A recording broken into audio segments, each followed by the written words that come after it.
ইয়া উলিল আলবাব বলে, হে জ্ঞানী সম্প্রদায়, হে বিচারক মণ্ডলী, হে বুদ্ধিজীবী, তোমরা যারা দায়িত্বশীল রয়েছ, শোনো, মাথা মোটা গোলা কান খাড়া করে শোনো, এই হত্যার মধ্যেই তোমাদের জন্য রয়েছে একজন মানুষের প্রাণ। সুবহানাল্লাহ।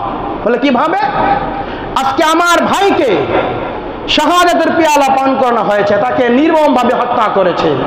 যদি ঠিক রাষ্ট্রীয়ভাবে বাংলাদেশে, যদি পুরা বাংলাদেশের মধ্যে যদি এমন একটা নজির, একটা বিচার যদি বাংলাদেশ জাতীয় মসজিদ বাইতুল মোকাররমের সামনে যদি একজন হত্যাকারীকে জনসাধারণের সামনে সর্বস্তরের মানুষকে তাদেরকে উপস্থিত করে সেখানে যদি একটা কোরআনের বিধানকে বাস্তবায়ন করা হয়, আল হুররু বিল হুররি, আল আবদু বিল আবদি ওয়াল উনসা বিল উনসা, যদি হত্যার বদলে হত্যা বাংলাদেশ জাতীয় মসজিদের সামনে দেখাও বাংলার জনগণ, কেউ যদি কাউকে হত্যা করে তাহলে হত্যার বদলে হত্যা, শুধু তাই নয়, যেভাবে তুমি তাকে নির্মমভাবে হত্যা করেছ সেভাবেই তোমাকে হত্যা করা হবে।